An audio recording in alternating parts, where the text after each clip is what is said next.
iniciamos nosso programa Navegando pela Bíblia, um programa de estudos e entendimento da leitura bíblica baseado na Bíblia em espanhol da Liga Bíblica Internacional, antiga versão de Casiodoro de Reina e revisado por Cipriano Valera com referências. Você também pode assistir a esse programa em diariodemissionario.iolasite.com e também no blog navegandopelabiblia.blogspot.com. Tendo qualquer dúvida, nos escreva tvmissões@gmail.com. Locução: radialista e jornalista José Eduardo. Produção: Comunicadores Sem Fronteiras Brasil. Seja bem-vindo a bordo e vamos começar nossa navegação.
Olá, eu sou o pastor José Eduardo, estamos estudando a Bíblia, ainda no livro de Romanos, no capítulo 14 até o finalzinho, no capítulo 16. Nós vamos estudar e estudando esse maravilhoso livro. Vamos lá, agora o tema é problemas práticos. Quando os cristãos incrementam o quanto o que é bom e o que é mal. Muitas vezes a religião é considerada como algo necessário para quem se replica do mundo real. Quando não há nada para fazer, então há chegado o momento de formular perguntas abstratas acerca de Deus. Esta noção seguramente havia irritado muito o apóstolo Paulo. Para ele, a religião era algo inútil, a menos que oferecesse a maneira em que a gente vivia. Por consequência, eu concluo, é mais conciso livro de teologia que há na Bíblia Sagrada, com a consideração bem prática dos problemas dessa época. Revolucionários e irmãos débeis. O tema da política aparece em Romanos, capítulo 13, verso 1 a 7. Que atitude deve tomar um cristão para com o governo? E na época de Paulo, em que os cristãos tinham que viver debaixo do regime tirano de Nero, dita pergunta era debatida com ardor, tal como é em nossa própria época. Os cristãos de Roma também andavam em desacordo qual era a conduta adequada para o cristão. No capítulo 14, verso 1 e capítulo 15, verso 4. Certas pessoas estavam seguras de que a outra estava pecando, porém esse pecador estava convencido, à sua vez, de que o acusador era uma pessoa irremediavelmente articulada e de critério fechado. Quem tinha razão? Os temas específicos mudavam de cultura em cultura, porém as linhas traçadas por Paulo acerca das atitudes corretas seguem tendo aplicações em todos os casos. Paulo não viveu como um intelectual separado da sua realidade. Aplicou sua teologia à vida, praticando o que pregava. E mais, esta excelsa epístola dos Romanos foi escrita enquanto ele viajava, reunindo fundos para ajudar as vítimas de fome que reinava em Jerusalém. Capítulo 15, verso 25 a 27. E vamos seguir estudando os capítulos seguintes. No capítulo 14, verso 2, o tema muda para quem é forte e quem é fraco. Segundo Paulo, um irmão débil ou fraco é um crente novo que necessita muitas regras e diretivas. Os cristãos da época de Paulo discutiam temas tais como o vegetarianismo, o consumo de carne sacrificada aos ídolos e a celebração das festividades pagãs. O conselho de Paulo, tanto aos cristãos fracos como aos cristãos fortes de seu tempo, tem vigência para as pessoas de todas as culturas que discutem temas problemáticos. Em outros lugares, Paulo se dirige aos legalistas cristãos fortes que, apesar de sê-lo, insistiam em manter-se muitas regras e diretivas. No capítulo 15, verso 26, o tema muda para Paulo, recolhedor de ofertas. Paulo escreveu Romanos enquanto viajava para reunir fundos para ajudar as vítimas de fome que reinava em Jerusalém. Outra carta, 2 Coríntios capítulo 8, aponta mais detalhes desta missão de misericórdia a favor dos judeus que residiam naquela cidade. Esta atitude de Paulo serviu como exemplo da unidade de uma igreja que então estava composta por judeus e gentis. Esta unidade era muito necessária entre grupos que se viam desarraigados pelas divisões descritas no capítulo 14. E vamos seguir o estudo. Agora o tema muda para a maior das cartas de missão e oração jamais escrita. Todo viajante que haja recorrido ao mundo sabe que uma viagem de milhares de quilômetros demanda uma planificação ou um estudo e preparação minuciosa. O viajante necessita preparar os fundos necessários para cobrir seus gastos, deve planificar seu itinerário, comunicar-se com quem se encontrarão com ele em lugares longes e fazer tudo isto com grande antecipação da sua partida. Se tais preparações são importantes para quem vá viajar umas poucas semanas, quanto mais crucial há de ser para um missionário ou imigrante que pensa viver meses ou anos em um país estranho. Um pedido de ajuda de parte do viajante internacional. Paulo não só era o maior missionário do seu tempo, senão também um experimentado viajante internacional. Em Romanos capítulo 15, verso 9, ele declara que já havia recorrido a maior parte do Império Romano, dando a conhecer as boas novas a qualquer que estivera disposto a escutá-la. Ao princípio de sua carta aos cristãos romanos, capítulo 1, verso 10 a 15, e novamente ao fim da mesma, capítulo 15, verso 22 a 29, Paulo se revela que um de seus importantes propósitos de sua carta era preparar o caminho para receber a ele e sua proclamação das boas novas, senão ainda mais em que os cristãos romanos estejam prontos para ajudá-los em sua planificada missão à Espanha. Toda a carta pode ser lida como um argumento destinado a convencer aos cristãos romanos para que sustenham a nova obra de Paulo como apóstolo dos espanhóis.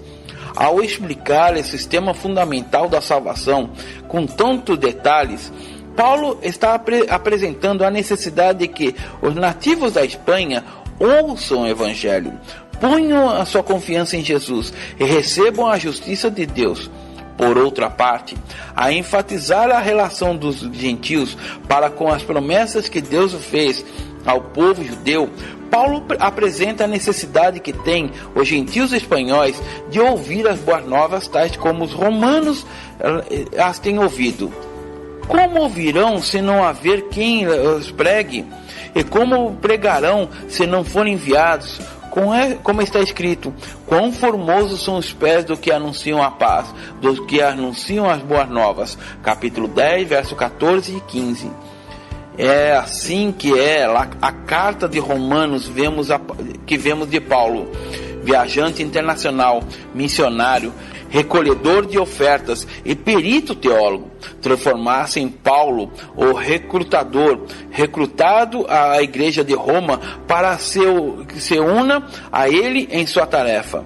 Lhes pede que o ajudem, capítulo 15, verso 24, que orem por ele, no capítulo 15, verso 30, e que ajudem a recriar-se, capítulo 15, verso 32. Até este ponto do seu ministério, Paulo havia sido comissionado e sustentado pela igreja de Antioquia. No entanto, se está na Espanha, situada no extremo ocidental do que considerava como um mundo conhecido e civilizado, Paulo se dava conta de que necessitava de associação de crentes que viviam nesse coração do império. Vamos seguir o estudo? E agora, esse é o final do capítulo do livro de Romanos. Nós vemos Paulo seguindo, fazendo suas cartas, mostrando ao povo a importância e também a importância de se ouvir o Evangelho.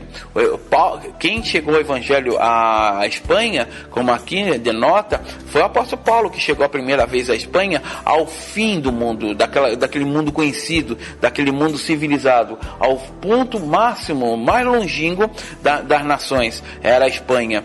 E Paulo levou o Evangelho e explicou para esses povos a necessidade. E por causa disso, por ele ser um missionário, um viajante internacional, ele tinha dificuldade de chegar às ofertas de Antioquia para ele. Então, ele começou a organizar a igreja da região da Espanha para que ajudasse ele e também formasse ajuda para o pessoal de Jerusalém. A recorrida em Jerusalém.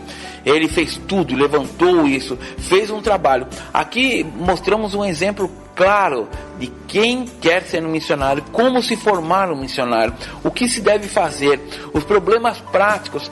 Paulo, quando explica a Romanos a sua vida, os seus projetos e seus objetivos, ele fala de uma maneira muito prática e decisiva. Não um historiador, não um sonhador, do qual se falava sobre as coisas que poderiam se fazer, um sonhador qualquer, mas uma pessoa prática, uma pessoa experiente de viagens. Porque depois que você viaja, depois que você vem do campo missionário, você vem com um entendimento, com um conhecimento muito claro do que necessita. Então, preparar outras pessoas e também executar o plano que Deus colocou no coração tem que ser uma coisa bem clara. Em nossas vidas deve ser assim. Não vamos viajar para longe, mas nós devemos preparar nossa vida para estar diante de Cristo, preparar nossa vida para estar diante de Deus. Como você vai se apresentar dando contas a Deus sobre a sua vida? Quem você determina que seja forte ou fraco? Porque Paulo coloca essa situação de quem é forte, quem é fraco, aí somos fortes.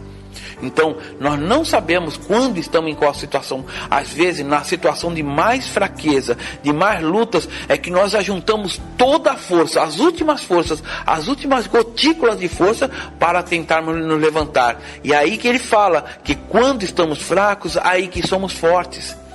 Quando ele fala nessa situação, é a situação real. Se você caiu num poço, você está fraco, machucado, você reúne todas as forças, porque você vai usar a última força para sair dessa situação. Ou seja, você está naquele pensamento: eu estou morrendo, vou morrer, então vou fazer de tudo até a última gota para poder sair dessa situação. É por isso que Paulo explica isso. Quando estamos fracos, aí que somos fortes, porque buscamos a confiança em Deus, buscamos essa experiência e buscamos a última gotícula para alcançar a bênção, alcançar os propósitos que Deus colocou nas nossas vidas. Por isso que é interessante as lutas passar pela nossa vida, porque isso vai fortalecendo. As dificuldades, as experiências, vai fortalecendo nosso coração, vai fortalecendo nossa preparação para aquilo que Deus quer. É por isso que Deus prepara as pessoas, capacita as pessoas. E nessa capacitação há lutas, há dúvidas. Não vai dizer que depois de tantos anos eu não tenha dúvida. Eu tenho muito mais dúvida talvez de quando eu não tinha, quando eu era novo convertido. Hoje eu enfrento situações que eu não enfrentava quando eu era não convertido. Isso são situações de degraus. A cada vez que você sobe mais e mais degrau, mais situações, mais choque você vai ter para poder estar preparado para andar naquele degrau. E aquele degrau muitas vezes são missões que Deus quer colocar na tua vida. São trabalho e execuções que Deus quer colocar na tua vida. Por isso devemos estar preparados diante de Deus. E o livro de Romanos coloca muito, muito claro isso. É um dos livros que eu mais amo. Depois da carta de Timóteo, um dos livros que eu mais amo ler, mais amo apresentar e dar estudo é o livro de Romanos. Romanos é muito claro. Paulo explica muito abertamente sobre as dúvidas do coração para o não convertido, para fortalecer a fé. Quem pode dizer que é forte? Quem pode dizer que é fraco? Quem pode dizer alguma coisa? Mas todos os dias somos posicionados para tirar as dúvidas daquele que nos pergunta acerca da nossa salvação. nós devemos estar prontos e não deixar de correr e sempre ler o livro de Romanos para que fortaleça. Quando você estiver em lutas, leia o livro de Romanos, ele vai tirar suas dúvidas, vai mostrar que Cristo é a solução em tua vida, Cristo é a solução em teu coração, e vai sanar, vai tirar completamente todas as dúvidas, ver que Paulo enfrentou lutas tremendas e teve a vitória. Quanto mais a nós que estamos enfrentando outras lutas, vamos ter também a vitória em Cristo. Que você possa ser ricamente abençoado na leitura, no estudo da palavra. Agradeço a Deus por você estar participando desse canal, dessa rádio, para estar ouvindo a palavra de Deus nesse mesmo horário todos os dias. Que Deus te abençoe poderosamente. Se você tiver alguma dúvida, pode escrever para nós, tvmissões@gmail.com, ou pelo WhatsApp 011 962344675. E aqui se despede Pastor José Eduardo. Que Deus te abençoe poderosamente. A paz do Senhor.